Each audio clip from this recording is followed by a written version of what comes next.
Primeiro-ministro da Espanha, Pedro Sánchez, anunciou que o país vai proibir o uso de redes sociais por crianças menores de 16 anos.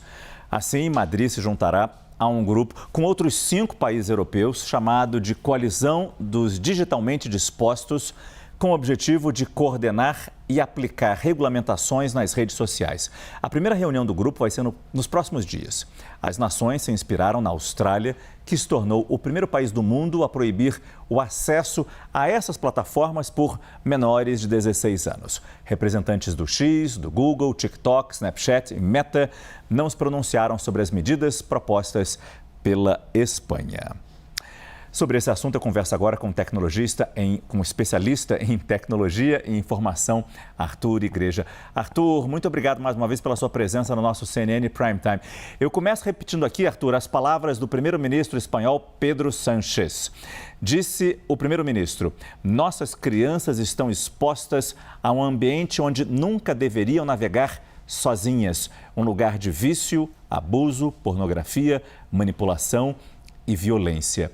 Parece muito radical, né? Mas sabemos os riscos que as redes sociais podem realmente representar. Como analisar o posicionamento do governo espanhol, que nesse projeto foca não apenas no conteúdo das redes sociais, mas também no algoritmo, ou seja, não é apenas proteger crianças e adolescentes contra as postagens, mas também do funcionamento das redes e da maneira como esse material é distribuído. Arthur, boa noite.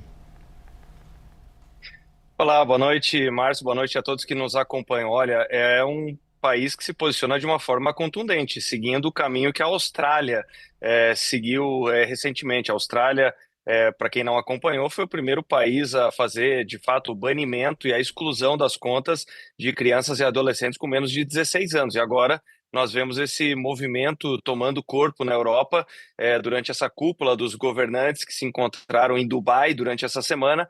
Então, a Espanha parece ser o país mais vocal nesse sentido, mas tem apoio aí do Reino Unido, tem apoio da Dinamarca, da França, principalmente. A França tem debatido esse tema também. Então, o meu entendimento é o seguinte: nós caminhamos, ao que tudo indica, para algo como o que aconteceu com a LGPD, que nasce na Europa, se fortalece lá e acabou se alastrando pelo mundo inteiro, inclusive no Brasil. Então, os países começam a se organizar. E o ponto que você trouxe é fundamental, porque não tem a ver só com a identificação, e esse ponto é crucial. O que o Pedro Sánchez falou é que eles devem ter mecanismos mais avançados para validar, porque afinal de contas, eu sempre cito o exemplo aqui do Brasil. Uma criança, um adolescente entra num site, por exemplo, de venda de bebida alcoólica, simplesmente aparece uma tarja dizendo: você tem mais ou menos de 18 anos. É tão frágil quanto isso. Então, a validação da idade e não só a responsabilização das redes sociais e dos algoritmos devem ter um impacto bastante grande nos próximos anos. O Arthur Igreja fez menção à LGPD, Lei Geral de Proteção de Dados, que está aqui no Brasil e tem por objetivo nos proteger. Agora, rapidamente, a gente sabe, já temos resultados, efeitos, consequências da decisão australiana, mudanças talvez?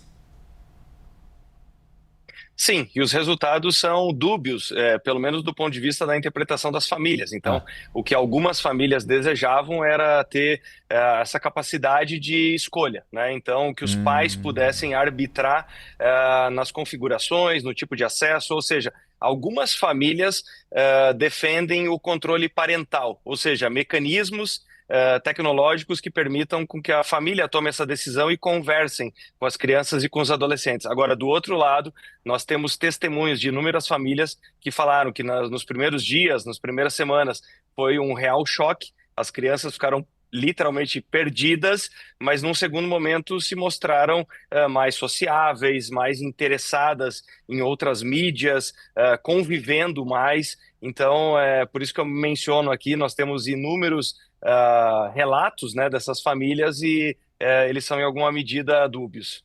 Você destacou isso na sua primeira resposta, o fato da Espanha estar fazendo isso em bloco com outros países. De alguma forma, isso torna a medida mais forte, mais eficiente?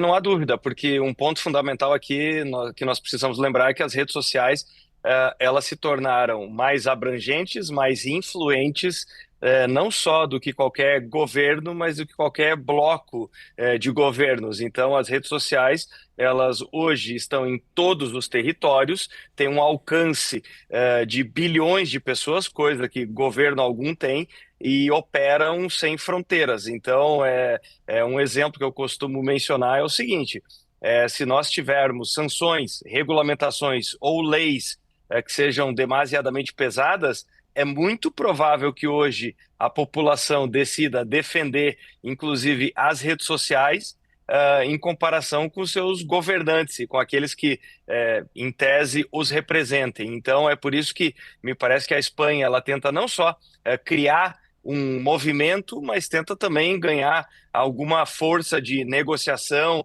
tentar atrair principalmente o bloco europeu, porque, de novo, nós não estamos falando aqui de soberania estatal, nós estamos falando aqui sobre soft power, sobre influência. E nesse aspecto, as redes sociais, eu arrisco dizer que são mais poderosas do que os próprios governos. E aí, dentro desse poder todo, Arthur, como é que funciona a lei? A criança precisa, de alguma forma. Esses jovens são muito espertos. Como é que eles não driblam essa lei? Como é que eles não conseguem driblar essa lei? Ou conseguem?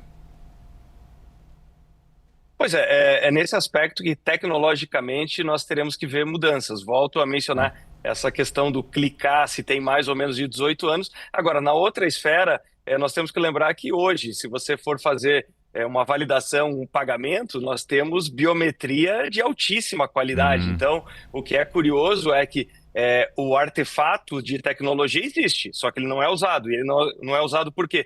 Porque não há o interesse. Basta lembrar o que aconteceu com o TikTok, que só recentemente, em vários países, ele recebeu a obrigação de que a pessoa só use tendo uma conta. Então, imagine só, o algoritmo do TikTok é de tal forma poderoso que mesmo a pessoa não tendo conta, não demonstrando que idade que ela tem ou preenchendo qualquer tipo de cadastro que pudesse trazer pistas sociodemográficas, o algoritmo em instantes consegue entender o gosto e os interesses da pessoa e direcionar conteúdo que se torna altamente viciante. Ou seja, o que a Espanha propõe, e é isso que aconteceu na Austrália, é usar um pouco desses mecanismos que nós já temos no mundo das finanças para validar que uma criança é uma criança, que um adolescente é um adolescente, e que, por exemplo, ele não está simplesmente ou usando uma VPN para fazer um acesso num servidor em outro país hum. onde não há essa restrição, e fazer essa validação biométrica, que pode ser especialmente com o Sim. rosto, né?